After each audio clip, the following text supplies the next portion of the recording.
Hello students, welcome to my YouTube channel. बेटा आज का हमारा टॉपिक मैथ से रिलेटेड है। ये क्लास 5th की बुक है। चैप्टर का नाम है चैप्टर 11 है। चैप्टर का नाम है एरिया एंड इट्स बाउंड्री। ये है पेज नंबर 75 पे। मध्य प्रदेश की ये बुक है। ओके, असाइनमेंट 1 आज हम करेंगे। इसका नाम है चैप्टर का area by splitting the shape into recognisable shapes. इसका क्या मतलब हुआ मैं बताती हूँ आपको। यहाँ पे लिखा हुआ है ना area.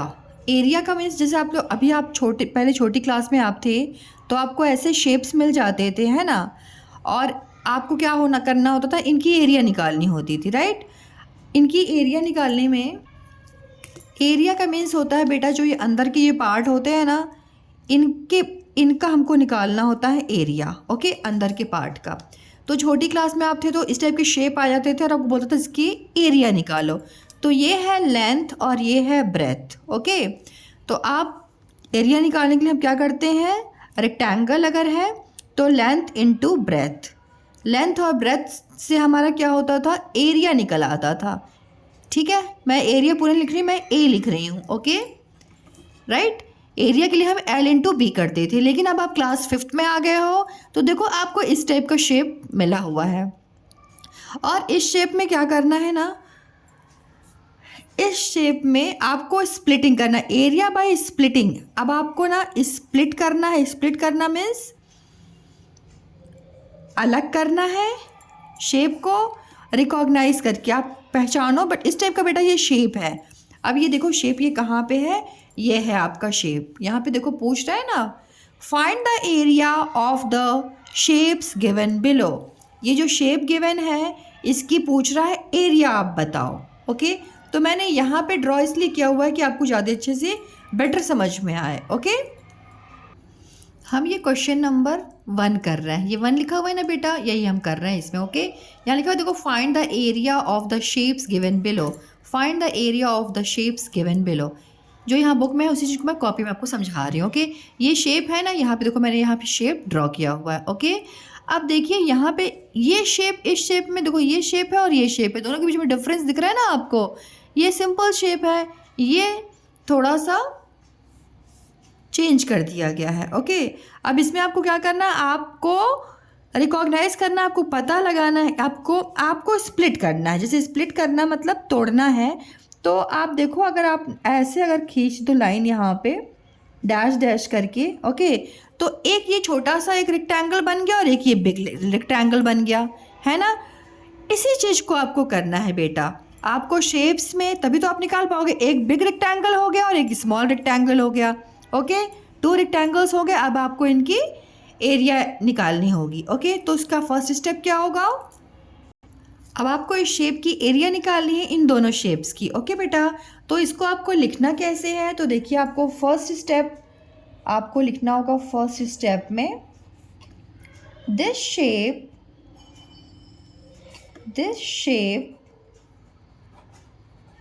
Has one large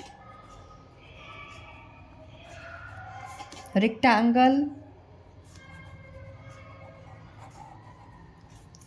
and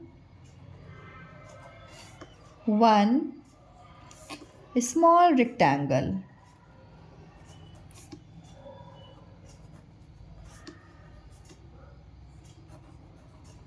okay, first step में आप ये लिख दिए कि ये जो है ये शेप है, इसमें एक लार्ज रेक्टेंगल और एक स्मॉल रेक्टेंगल है। ओके, अब आपका सेकेंड पॉइंट रहेगा इनके मेजरमेंट का। ओके, तो जो ये फर्स्ट वाला जो बिग वाला है ना, पहले हम इसका मेजरमेंट लिखेंगे। ओके, तो हम लिखेंगे मेजरमेंट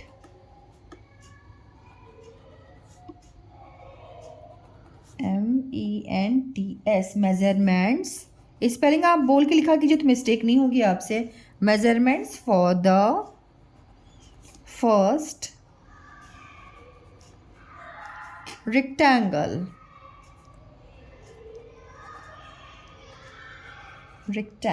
ओके। अब इसका आपको मेजरमेंट लिखना है फर्स्ट रेक्टेंगल का। आप पेन चेंज कर सकते हैं। ओके, तो यहाँ पे इसकी देखो ये लेंथ फर्स्ट रेक्टेंगल ये है ना आपका, ओके। आप यहाँ पे लिख सकते हैं अपने उसमें large rectangle, okay, large rectangle, small rectangle, okay बेटा।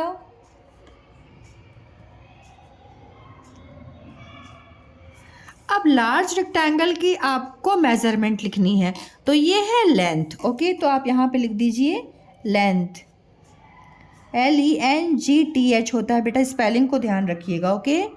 लेंथ क्या है 10 सेंटीमीटर, आपको फिगर में दिख रहा है ना 10 सेंटीमीटर, तो आपने 10 सेंटीमीटर लिख दिया। वृत्त, अब इसकी जो ये है ना ये वृत्त, ये चौड़ाई लिखनी है आपको, तो वृत्त WIDTH होती है स्पेलिंग, ओके। वृत्त, अब देखो वृत्त आपको निकालनी है, ये निकालनी है, ओके। तो यहाँ पे गिवन दिख रहा है आपको, ये पूरा ये जो यहाँ से यहाँ तक है ना 8 सेंटीमीटर है, ओके, 8 सेंटीमीटर है, और ये जो दूरी है यहाँ से यहाँ तक की वो 2 सेंटीमीटर है। तो ये वाला जो शेप है यहाँ से यहाँ तक की लंबाई वो कितनी होगी? तो जब बेटा 8 में से जब आप 2 माइनस करेंगे तो 6 आएगा, आएगा ना। तो वृत्त क्या हो जाएगी 6 सेंटीमीटर। आ गया समझ में आपको? 8 सेंटीमीटर ये पूरा है, इससे जब हम 2 माइनस कर देंगे तो 6 पता चल जाएगा, ये 6 सेंटीमीटर हो जाएगा, ओके। तो आपने 6 सेंटीमीटर लिख दिया, राइट। अब थर्ड स्टेप लिखिए। थर्ड स्टेप में करना है आपको एरिया निकालना है इसका, तो आप लिखेंगे in language area, AREA, area of the first rectangle,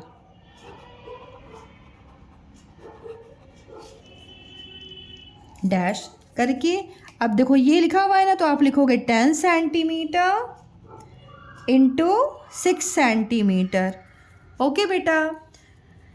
अब देखिए यहाँ पे 10 6 क्या होगा 60, सबसे पहले आप क्या लिख दोगे 60, 10 6 60, और ये सेंटीमीटर 2 सेंटीमीटर्स है तो 1 टाइम आप सेंटीमीटर लिखोगे, और ये सेंटीमीटर 2 टाइम्स है इसलिए आप यहाँ पे स्क्वायर लिख दोगे। स्क्वायर का मतलब होता है कि 2 बार सेंटीमीटर यहाँ पे यूज़ हुआ है, 2 बार यूज़ हुआ है ना, वही लिखना है। एक बार आपको सेंटीमीटर लिख के यहाँ पे 2 लिख देना है ऊपर, इसको बोलते हैं स्क्वायर, 60 सेंटीमीटर स्क्वायर, ओके।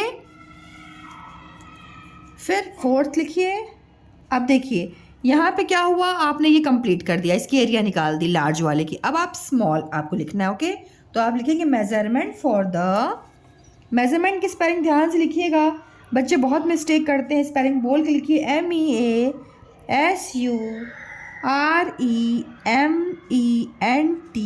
बोल के लिखेंगे तो फिर कभी गलती नहीं होगी। Measurements for the small rectangle,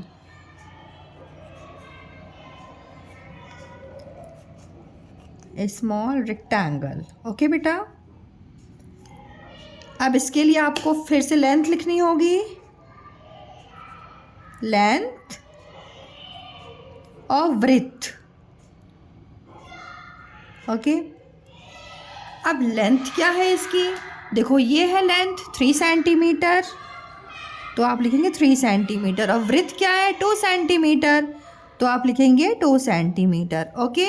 लिख लिया आपने इतना। फिर आप 5th पॉइंट लिखेंगे area of the small rectangle, okay बेटा। Area of the small rectangle,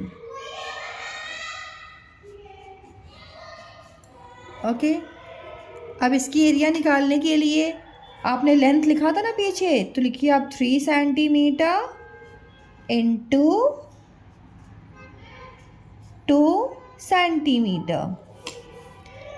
अब देखिए 3 2 क्या होता है 6, और यहाँ पे सेंटीमीटर यूनिट लिखी हुई तो आप सेंटीमीटर लिख देंगे, ओके। अब ये सेंटीमीटर कितने टाइम्स है 2 टाइम्स है, तो आप यहाँ पे स्क्वायर लिख देंगे, 6 सेंटीमीटर का स्क्वायर इसको बोलते हैं। ओके बेटा, अब आपने देखो फर्स्ट का भी, अब देखिए आपने फर्स्ट जो लार्ज रेक्टेंगल था उसकी भी एरिया निकाल ली, स्मॉल रेक्टेंगल उसकी एरिया भी निकाल ली। अब आपको क्या करना है, टोटल एरिया निकालनी है। ओके, तो आपका 6th स्टेप रहेगा total area. Total area, AREA, spelling का ध्यान रखा कीजिए, बहुत मिस्टेक करते हैं आप लोग स्पेलिंग में। ओके, तो जो फर्स्ट रेक्टेंगल था उसकी एरिया बेटा कितनी थी, 60, है ना, 60। देखो ये दिख रही है ना, 60 सेंटीमीटर का square, area of the first rectangle 60 centimetre है ना, इसको आप अंडरलाइन कर लीजिए। ओके, और जो स्मॉल रेक्टेंगल था उसकी एरिया 6 सेंटीमीटर, उसी को आपको यहाँ पे लिखना है। टोटल एरिया में आपने पहले लिखना है 60 + 6, ये जो निकल के आया। ओके, फिर अब 60 + 6 क्या होगा, 66। यूनिट क्या है, सेंटीमीटर, और स्क्वायर आप लिख देंगे क्योंकि एरिया में ना हमें स्क्वायर तो लिखना ही लिखना होता है। Okay, final. अब आपका जो फर्स्ट वाला था वो हमने यहाँ पे कंप्लीट कर दिया, हम सेकंड वाला सेकंड वीडियो में करेंगे।